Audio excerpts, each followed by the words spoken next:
Assalamualaikum warahmatullahi wabarakatuh. Saudara pemirsa, semoga saat ini kita selalu ada dalam lindungan Allah Subhanahu wa taala. Amin ya Allah ya rabbal alamin. Saudara, ini ada maulid, ada maulud. Kalau maulid adalah hari kelahiran, kita sudah pada tahu. Kalau maulud itu nabinya yang lahir. Jadi kelahiran Nabi Muhammad SAW disebut maulud. Kalau maulid itu hari lahirnya, tempat lahir ya. Apa hukum maulid?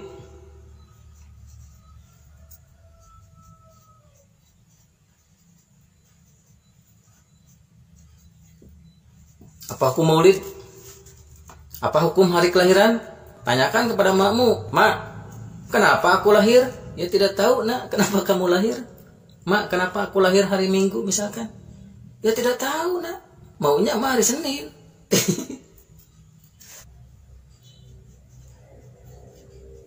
Apa hukum maulid Nabi? Apa hukum hari kelahiran Nabi? Siapa yang menghendaki Nabi lahir? Ya tidak tahu, hanya Allah yang tahu. Nabi lahir ada maksudnya, rahmat untuk seluruh alam. Kalau Nabi lahir ada maksudnya.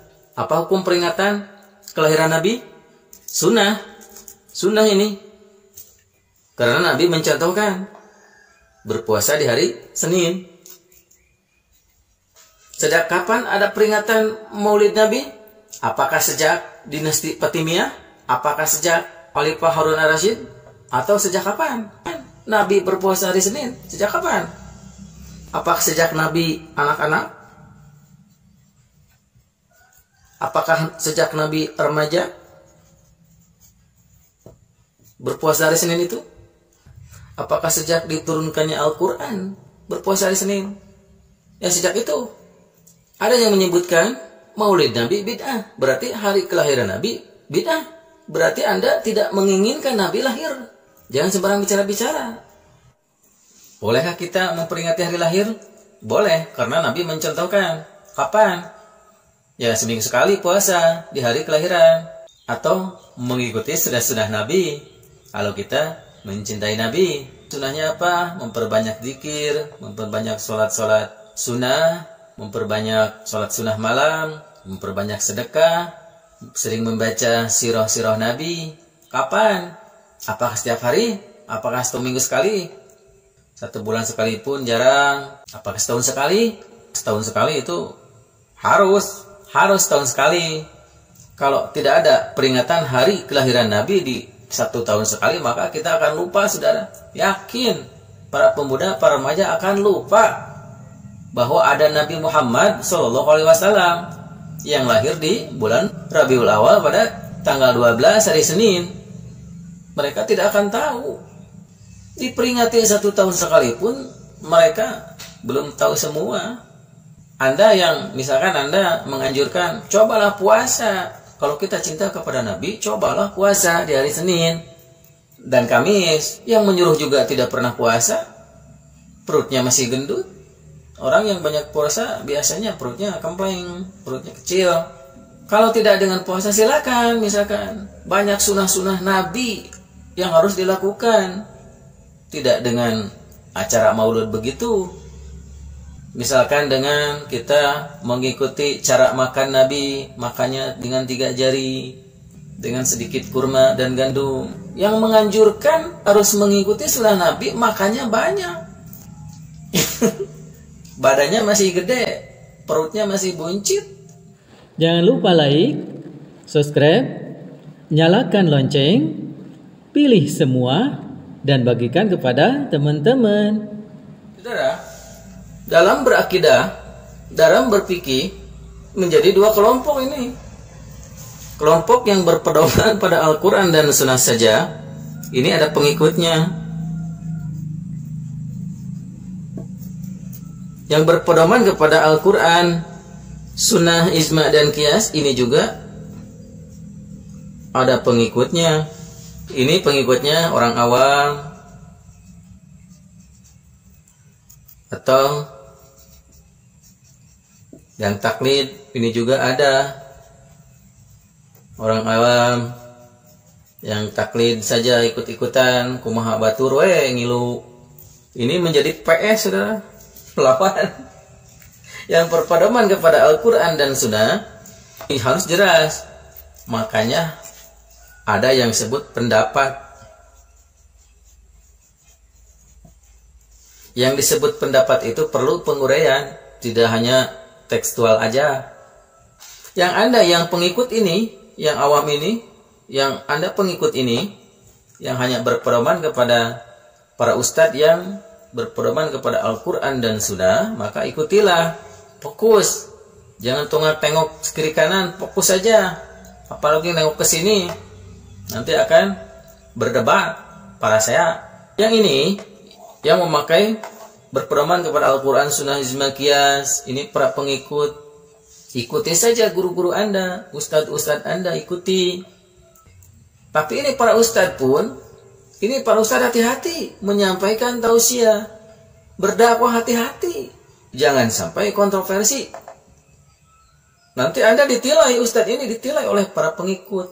Oleh para pengikut ini, oleh para pengikut ini ditilai ustadz itu. Boleh kita berdebat perbedaan, karena Allah menginginkan beda. Di dunia ini harus beda. Tapi perbedaan itu jangan sampai menjadi perpecahan. Karena di surat Hud ayat 118, kalau manusia di dunia disatukan sama Allah, satu agama, satu akidah, satu hadis, tetap aja akan berselisih. Manusia itu karena kehendak Allah. Harus beda pendapat. Kata golongan ini begini, kata golongan ini begitu.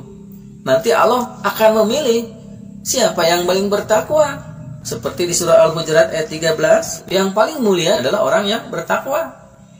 Tahu ustadz yang di sini, yang di sini, Allah akan tahu hatinya gimana.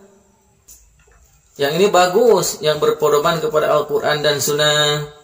Nanti sunnah-sunnah Nabi yang murni, yang sahih, dijaga oleh para mereka ini, golongan ini. Bagus ini dijaga, mencari aman ini. Yang ini juga bagus, karena seiring dengan perjalanan waktu dan kemajuan teknologi, maka akan muncul permasalahan-permasalahan baru di tengah-tengah masyarakat. Maka ini yang menentukan untuk menginterpretasikan hukum-hukum yang bersifat global, bersifat umum, sehingga dapat diterapkan pada permasalahan-permasalahan di masanya. Ini lebih kerja keras, saudara, yang golongan ini. Karena, saudara, ini kenapa disebut lebih keras pemikirnya? Karena ini para ulama mujtahid di dalam memutuskan masalah itu tidak sembarangan, saudara. Itu menggunakan atas akal sehat, dengan pertimbangan yang sangat matang, diucapkan, didukung oleh hati yang bersih, tidak berdasarkan nafsu. Ini tidak berdasarkan nafsu ini.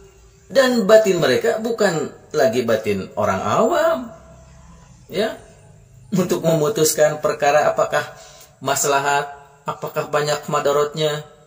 Ini tidak sembarangan, saudara. Dan didasari dengan paham usul fikih yang sudah matang. Ini tidak sembarangan, tidak berdasarkan nafsu. Ustadz-ustadz pun menyampaikannya, ustadz-ustadz pun ini pun menyampaikannya kepada pengikut. Jangan berdasarkan nafsu. Ini sampaikan kepada pengikut Anda yang berpedoman kepada Al-Quran dan Sunnah saja. Sampaikan kepada pengikut. Jangan ke sini. Para ustadz yang ada di kelompok ini sampaikan kepada para umat. Di sini banyak orang awam, banyak orang yang ikut-ikutan saja. Nanti biar mereka tidak liar, tidak bingung, sampaikan saja. Perkuat dengan penyampaian bijaksana. Jangan memakai nafsu, jangan memakai otot. Karena sekarang sudah mulai, ya, ustadz-ustadz itu yang berdakwah di media sosial tidak dianggap. Kenapa? Karena itu nafsu mereka keluar, amarah mereka keluar.